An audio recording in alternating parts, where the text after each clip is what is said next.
It's the Dazn boxing show. This is fight week, day one, AJ versus Usyk. We're in the wonderful, iconic Bill Nickerson pub here in Tottenham, just a stone's throw away from that wonderful stadium. Now, normally, 65,000 Tottenham fans are in there. On Saturday, 65,000 AJ fans.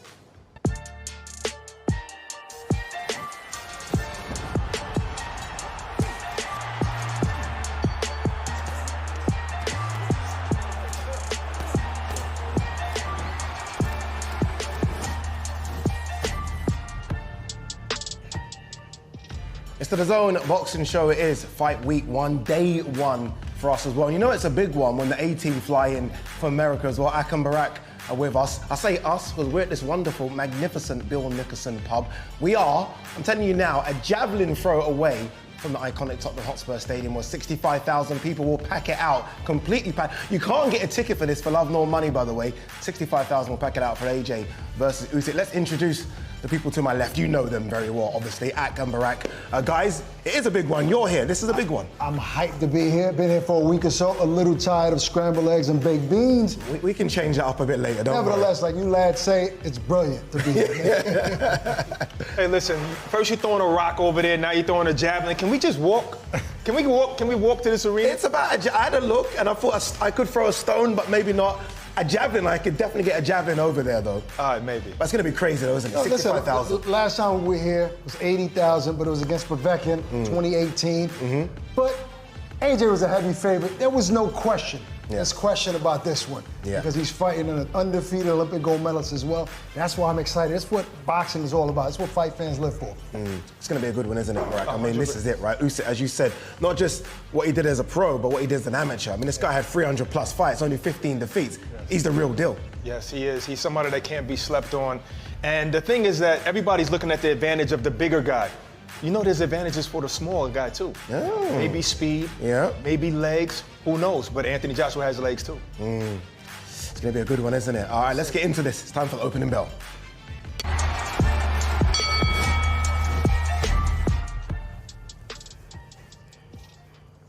All right, look, there's AJ Usyk stuff to talk about, but there's so much else in the boxing world as well. I want to start at the top. Manny Pacquiao called in time on what was a ridiculous career.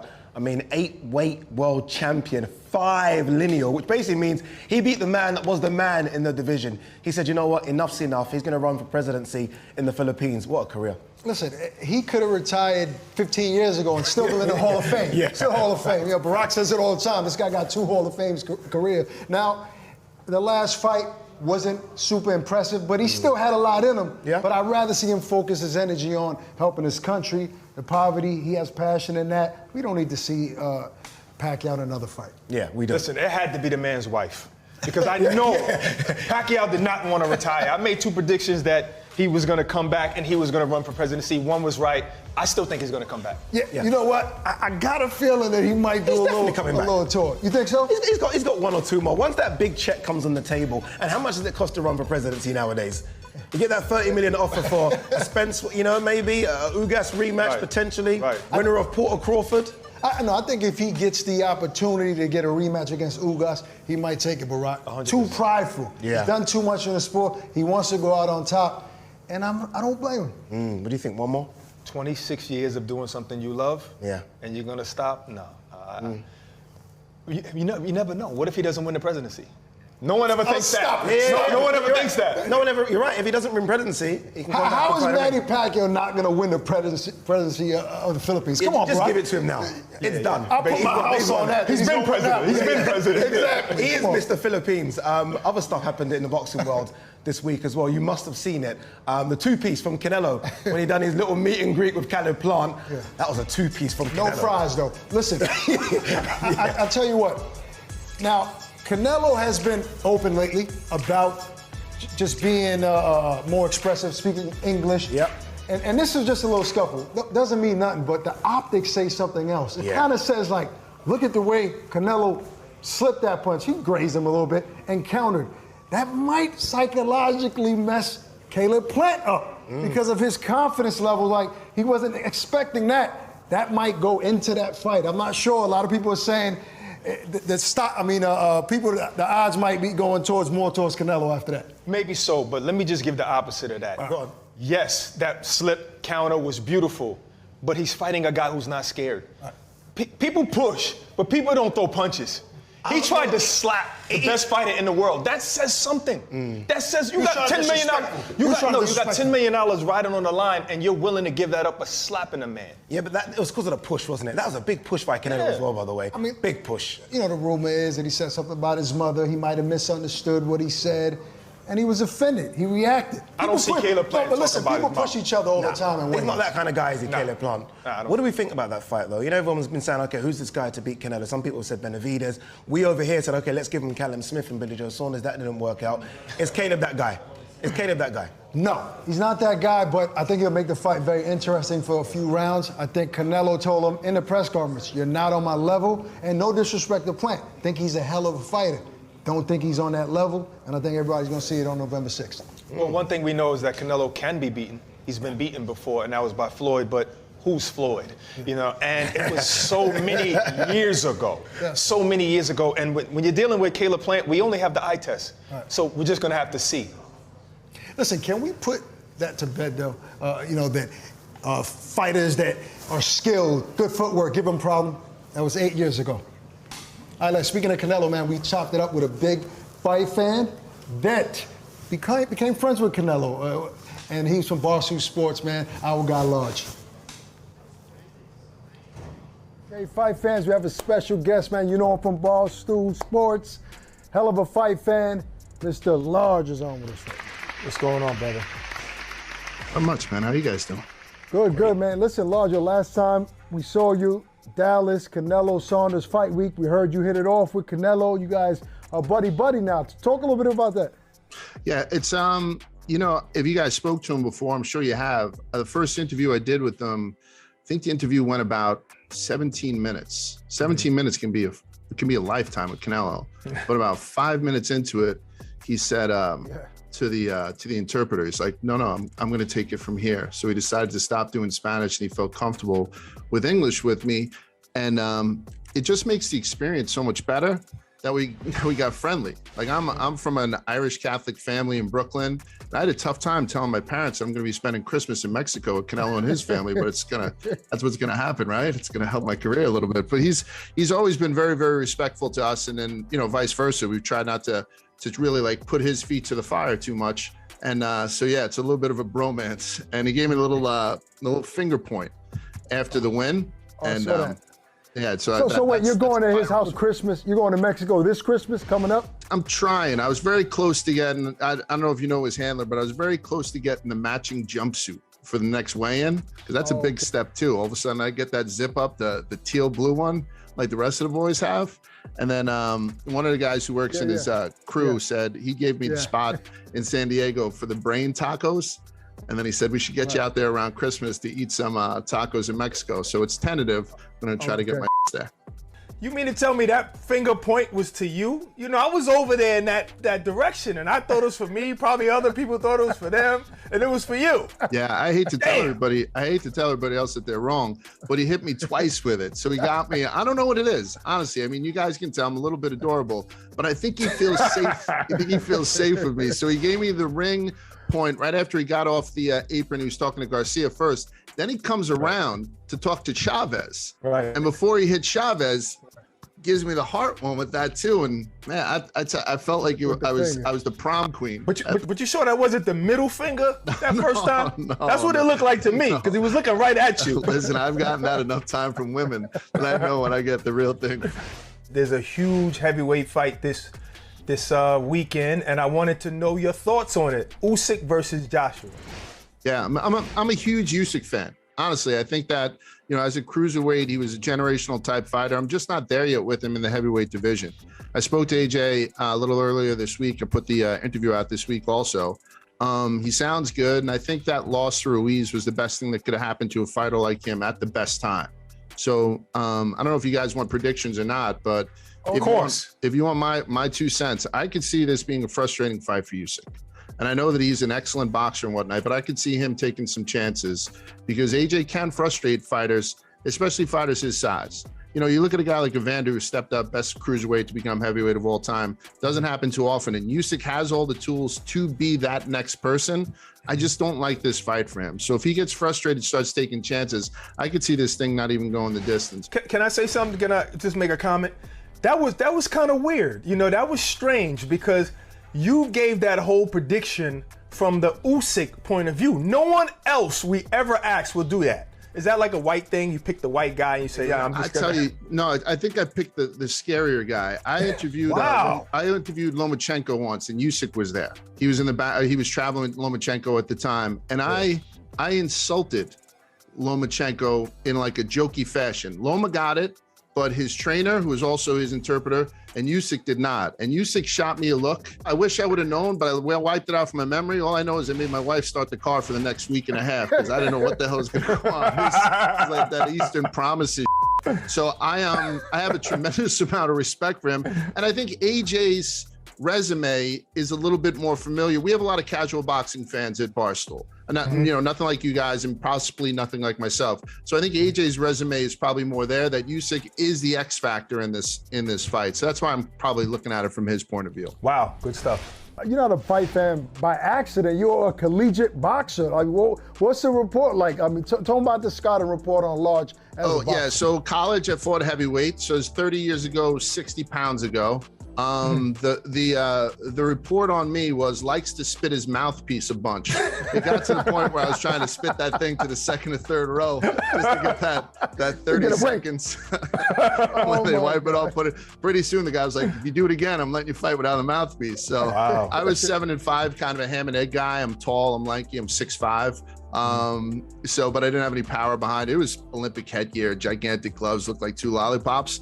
But my dad, like I said, is from the other side. He's from Ireland. So even though I grew up in the middle of New York City, born in Bronx, raised in Brooklyn, it's one of those things where boxing was it for me. And I, being 49 years old, I used to go and watch the closed circuit TV with the Four Kings. That was my hook. Like, so my hook, my entry drug was tar heroin. You know, it was the boys. And now we're getting a little bit into that point where we're getting a little bit more juice in here. A couple of years ago, you didn't have the juice that you need to get these kids hooked, and we are getting them hooked again. Can you name 2 fights that need to happen? Oh, well, yeah. I mean, this one needs to happen. Anthony Joshua versus Tyson Fury needs to happen. I mean, that needs to happen. It needs to happen inside of England. They could build a new stadium and sell 250,000 tickets. It'd be the biggest thing it'd be bigger than the royal wedding. You know, it would be. It'd be bigger than the royal wedding. The new Crawford fight I like. You know, but Crawford should be fighting a guy like Errol Spence. You know, like to get something like that, and would blow up the world for me. And I'm such an old school guy. Like I love Triple G's story. I've always loved Triple G's story, and you know how much I'm fond of Canelo. I just want to see that third one take place. I'd like to just see it. I know some people are beyond it, and they're like, oh, and I get it. But at this point, you're going to be rooting for Canelo. At this point, you're rooting for Canelo in the third one. 100%. At least that's what I'm going to tell you guys out loud. But Triple G's got a hell of a little story too. He was either going to the army, the coal mines, or to the or to be a boxer. So he's a special story and a special guy who's beyond his prime, and that's frustrating to me too because I'm also beyond my prime. But yeah, there's a couple ones out there that should be made. I'd like to see. Maybe I'd love to see Tank Davis and Ryan Garcia. I mean, there's ones that'll be kind of fun for us to watch too.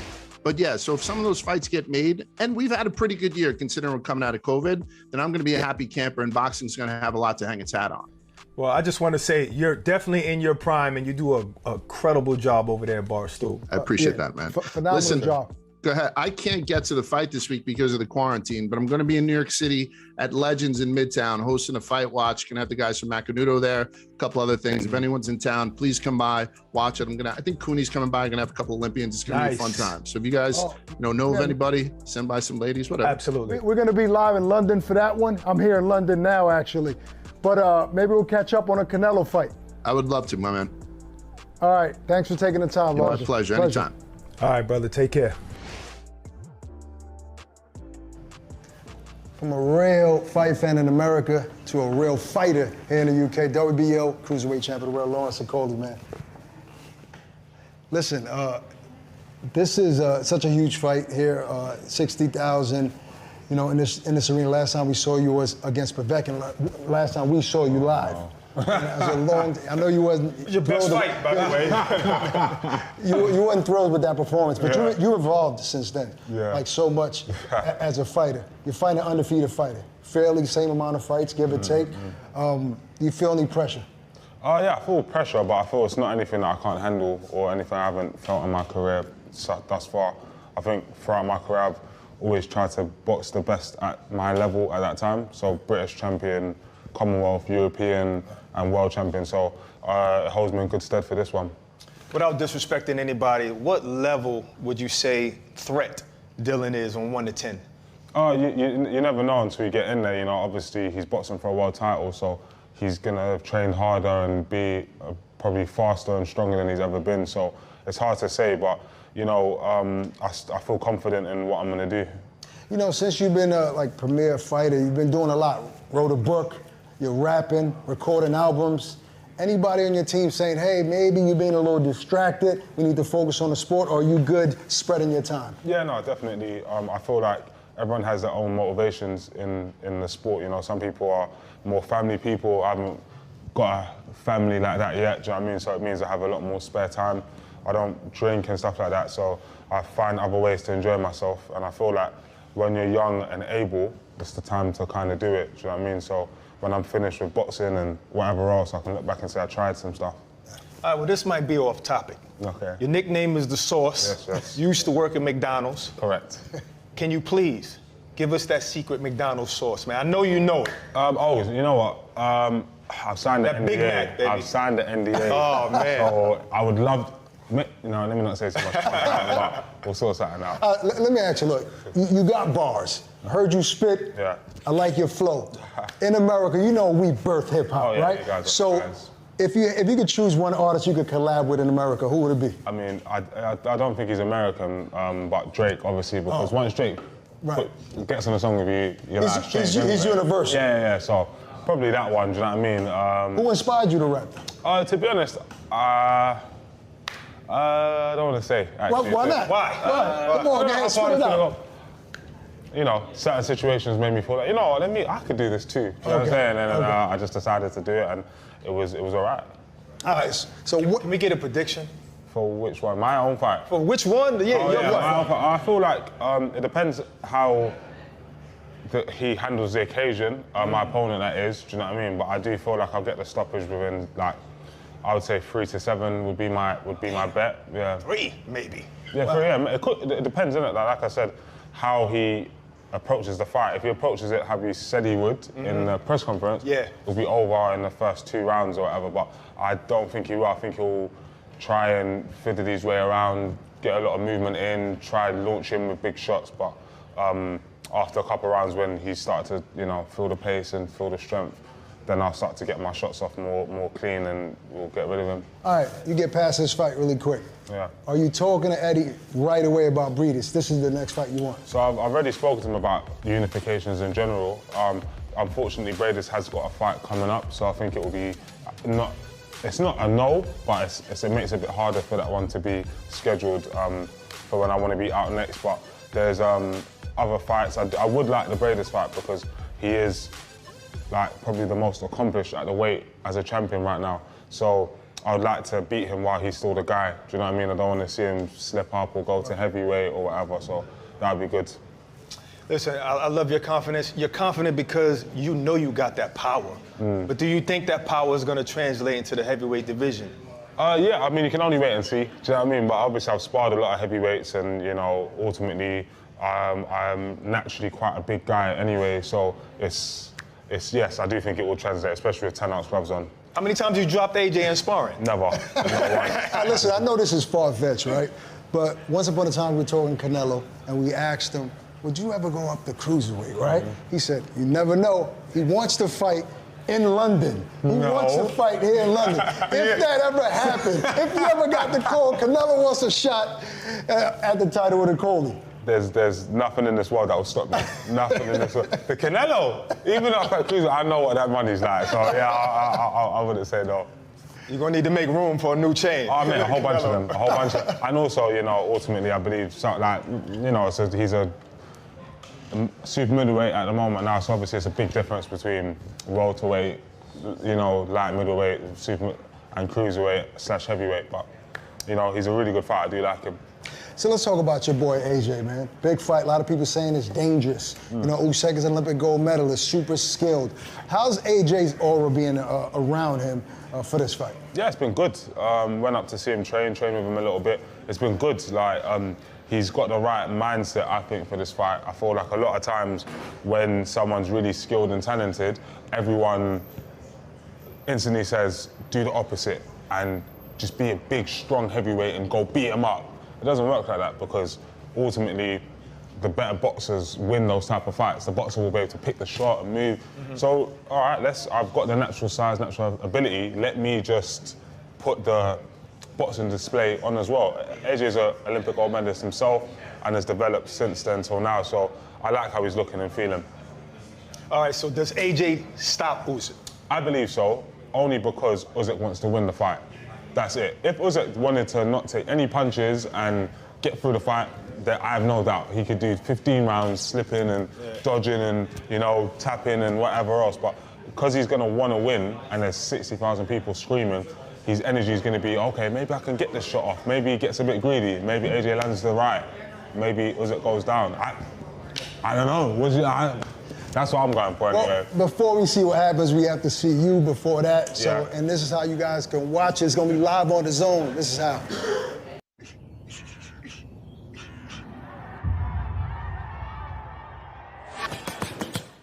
They're everywhere. And here comes Canelo.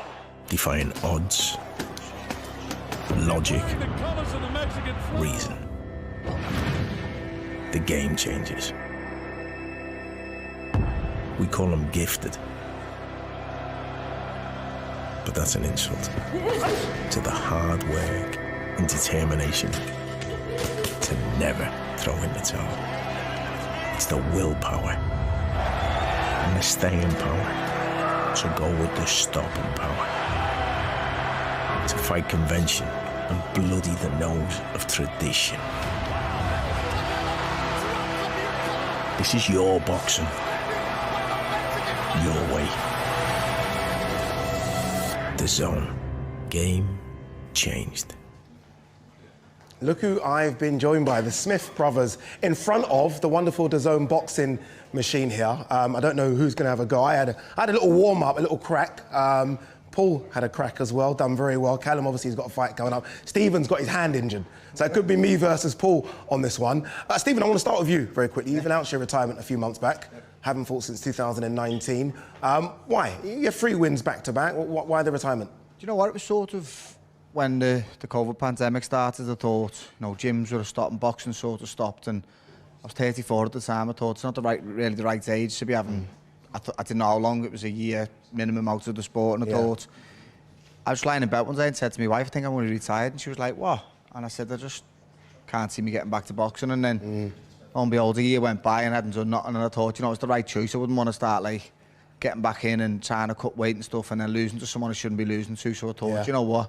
I walked away from it and I walked away with my head held high, and I'm happy with my decision. Yeah, look, great career. When you look back at that career, fought for world title, right? British champion, Commonwealth, a good amateur career as well. What's the standout performance? I don't know. I think the Buckler one always stands out for me because it was on my son's first birthday. It was a special night for me for that reason, and also because I was a big underdog. He was on good form at the time, and you know, going down to Wales and winning the British title away up, I thought it was probably a standout performance for me and a standout result just for personal reasons. So again, that'll probably always be a highlight. But we had the best performance. I think I boxed really well against Bashiro as well. But again, the standout will always be Buckland for me. Paul, he joined you as well. He joined you, right, in this retirement ranks. When you look back at your brother's career, you must be super proud. Yeah, definitely. I'm always proud of them, no matter what. You know, if they didn't ever put a pair of boxing gloves on, I'd have been equally as proud. You know, we're brothers, we're close, and family's everything, obviously. But he had a fantastic career, and when he's just said, you know, sometimes you wake up and you just feel your age, and things don't really go your way with what's going on in the world at the minute. A lot of fighters have suffered and struggled with COVID, and listen, people have suffered a lot worse than fighters, but the boxing game just stopped, and no crowds and everything else. So I sort of understand his frustrations and his reasons behind it. And as everyone always says in boxing, it's always better one fight too less than one fight too many. I guess it's one brother less to worry about in the ring, because I see you ringside. You're very emotional. You've got 2 brothers that fight 2 weeks back to back. Obviously, Callum versus Castillo, Liam versus Fowler. Nerves? Not as such, not yet. Fight night I will definitely. I'll be nervous non-stop. I've seen your fight night. And Stephen and the lads will be. You know, it's horrible. It's not nice. It's not a nice feeling. Even though, listen, the size of him, it's like me saying, like, I'm not worried that he can't handle himself. Yeah. It's just you always seem to worry about them, that whether they can or not, even though you know they can more. But it's a horrible, weird feeling once it's all done and dusted and the results there. Then you can relax and breathe a big sigh of relief. But as I said, you know, just so proud of them the way they are and how they're fighting, and I can't wait for the next two fights with Callum on Saturday and then Liam in a couple of weeks. Yeah, I can't wait for the next chapter. Let's talk about Callum Smith, Lenin Castillo coming up on the weekend as well. The younger, bigger brother now, 175 pounds. What does it feel like to know you can have another meal? Yeah, rather than cutting that weight? Yeah, it feels good. It feels better. Obviously, there's always going to be a weight cut, but not as drastic or as big as what I'm used to. And I feel good. I feel better for it. I believe I'll be a better version of myself at 175 than I was towards the end of my 168 days. Yeah. So I'm excited. I'm looking forward to getting back in there. I've got new goals and new ambitions at this weight, and they're the exact same as they was at 168, and that's to be a world champion, and I could take the first steps towards that goal on the weekend. Yeah, the first step is Castillo, right? I mean, Olympian, world title challenger, only the 3 defeats. You look at what he's lost to as well, Bivol, Marcus Brown, only the best. Solid first fight, I think, at 175. Yeah, most definitely. I think people probably expected me to come and fight someone who was going to roll over after 1 or 2 rounds, but I didn't want that. I wanted a good fight, a good test in the division, and he's been there. He's mixed it with some of the better names in the division, Bivol being one of the world champions. And lost on points, so it's a good. We'll know a lot more of where I'm at after the weekend, but I believe I can go in there, I can get the win, and I believe I can look good doing it. I've had a good training camp. I feel I've improved on certain areas what I felt needed tidying up on, and I'm hoping my performance can show some of those improvements. Stephen, you've probably been there and seen him with Buddy McGirt in training. What's different from when he was with Joe Gallagher? What are they working on that's different? Obviously, you know, tactically things are different for each fight, so you know I'm not going to pick the bones out of any tactics-wise, but just being back in himself and being a happy fight, just relaxing more and using his attributes more, you know. He's always had a massive size advantage at 168 and still got it at 175. Yeah, going to 175 and he's not necessarily losing that. He's going to be boxing some bigger opponents, but he's still got the size and the frame he's got, and he's just going to use his long levers a little bit more and stay relaxed and look the sort of the classy outfit that he's always been. Paul, we see him in the Rotonda gym now, famous gym. You've been asking him, a lot of people have been asking about him going to 175 anyway for a while. Obviously, he had that fight with Canelo. We'll talk about that in a second. This, I think, is the best weight class for him, 175.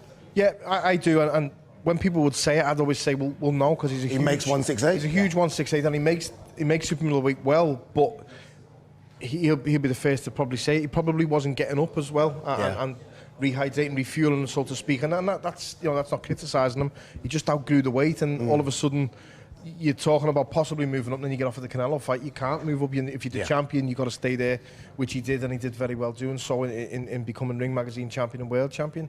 But then, obviously, knowing that you have the frame, and some might disagree and say we're being a bit biased, but he's got the frame to jump up to light heavyweight, 175. He's probably one of the biggest light heavyweights there as well. Yeah. I heard Castillo at the press conference today saying, I'm the bigger man, and then I thought, wait to see the head-to-head. It wasn't. No, it's only a couple of inches, but he's probably got the same type of stature that he had at 168, the same body fat levels, the same everything else.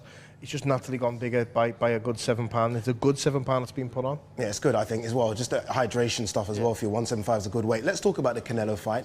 Obviously, your first defeat, but what did you learn from that? Obviously, look, Canelo, pound for pound king, so there's no shame in that defeat. Have you watched it back? Have you learned anything from it? Yeah, I watched it back when I got home, just to see. Obviously, every fight you're in there is different when you're in there.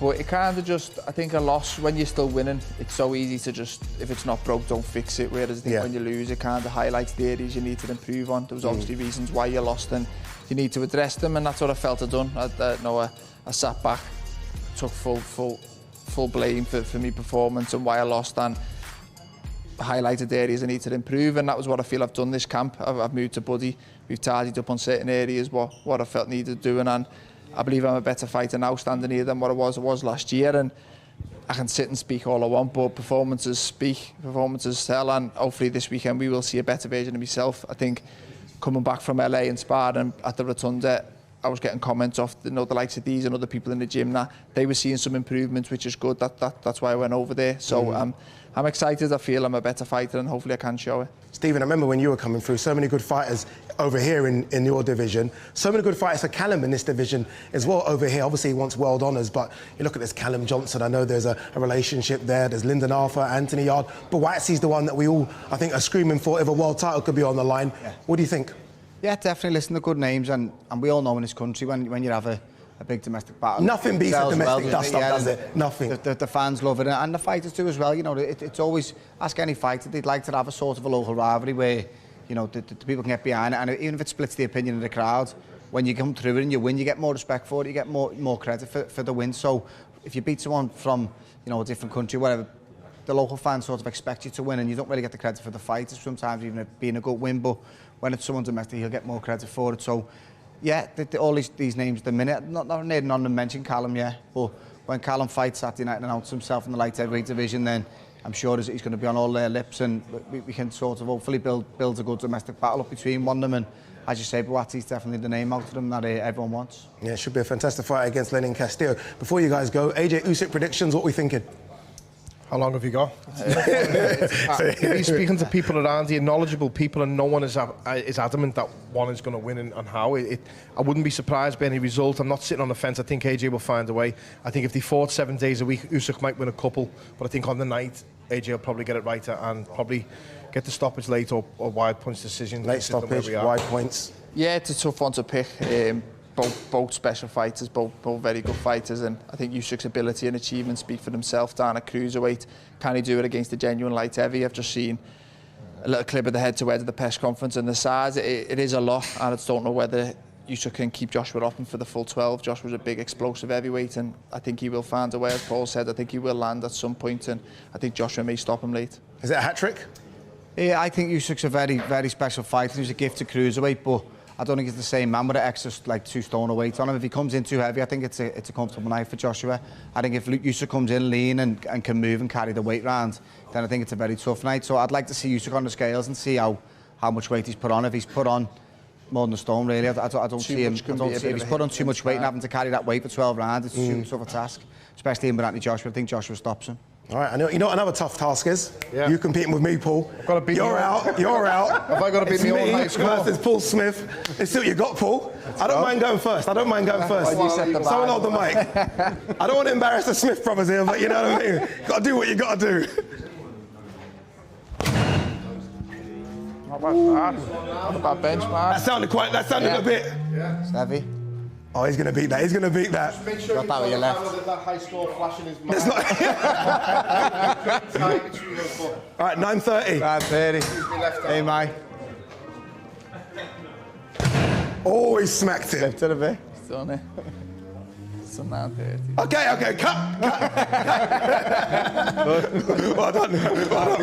Well done. All right, look, you can watch Lenin Castillo versus Callum Smith. Remember, it's live on Dazn. If you haven't already got Dazn, what are you waiting for? Secondly, this is how you do it. Stream live sport on Dazn. Just search DAZN in your app store and download Dazn to your smart TV, mobile device, computer or games console. Click on the subscription plan, sign up and create your account. Start streaming live sport, exclusive weekly content, archive events and award-winning documentary films. Only on Dazn. My name is Anthony Oluwafemi Olasheni Joshua. It's all about unity. Look at all the people in this place from different backgrounds, different places, and we all come together for the love of sport. So unity, man, there's power in the people. I love this country. Most of my dreams came through here. Bringing Usyk to heavyweights will bring some new spirit to heavyweight division, and he definitely needs to fight Anthony Joshua. Get him in the ring, and I'm knocking Spark out. I'm the best IBF, IBO, WBA, WBO champion of the world. That's who I am. Alexander Usyk is the mandatory. One of the pound-for-pound greats. Usyk wants to make a statement. Send out a message to Joshua. Hello. How are you, my friend? We're both beasts. We're both lions in the jungle, and the best man has to win. You've got to find a way to get Usyk out of there. Anthony, I'm coming for you. It's a fight. Let's talk more action.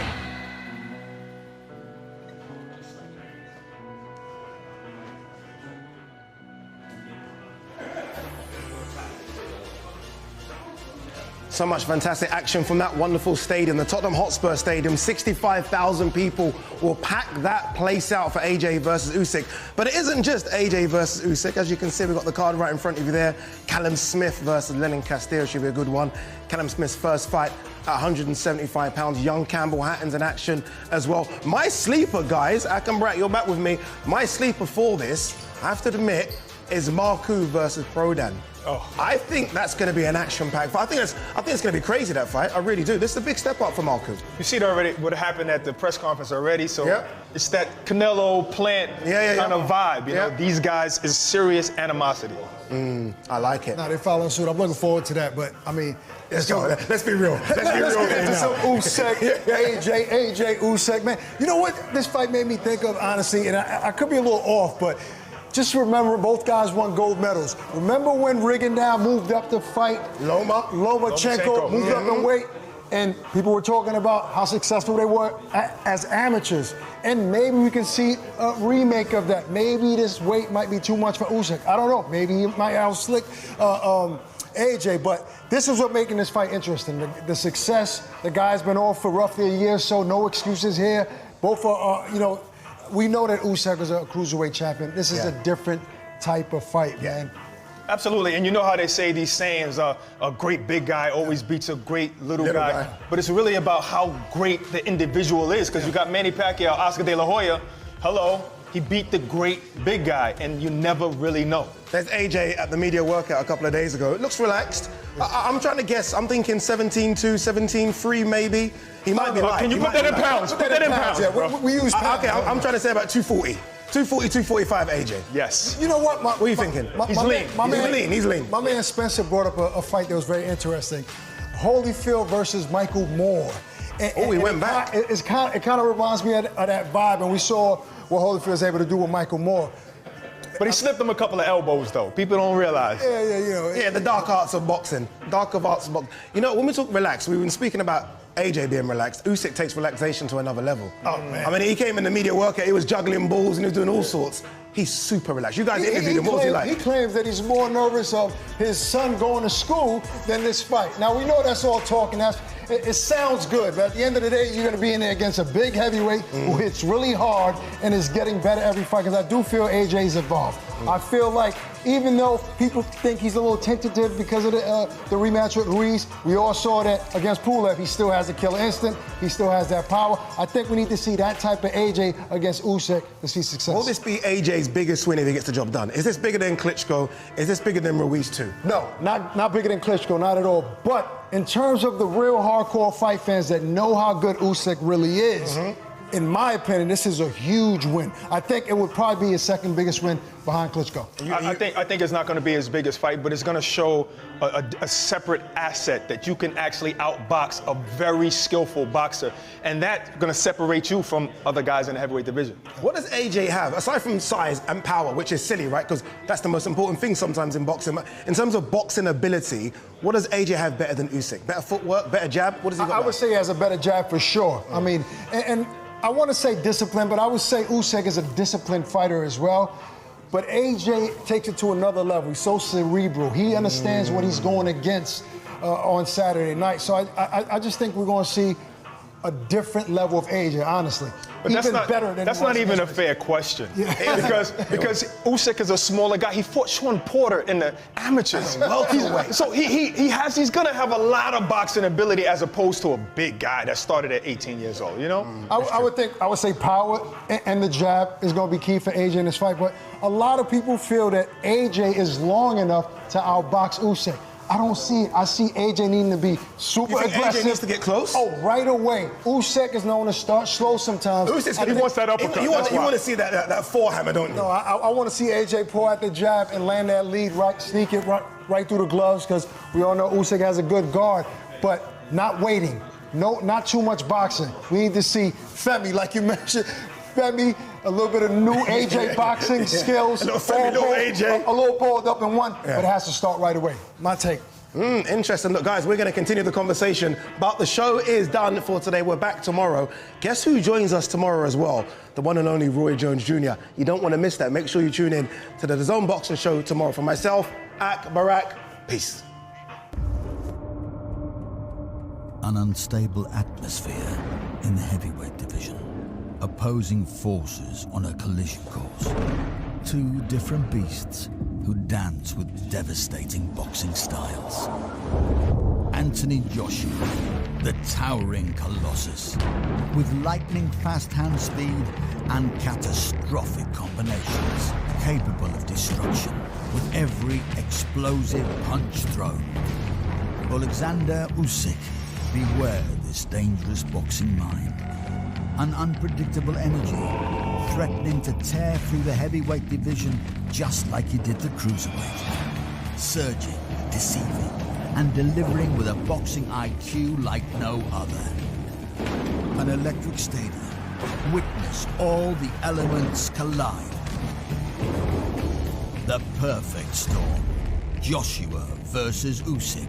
September the 25th. Live on Dazn.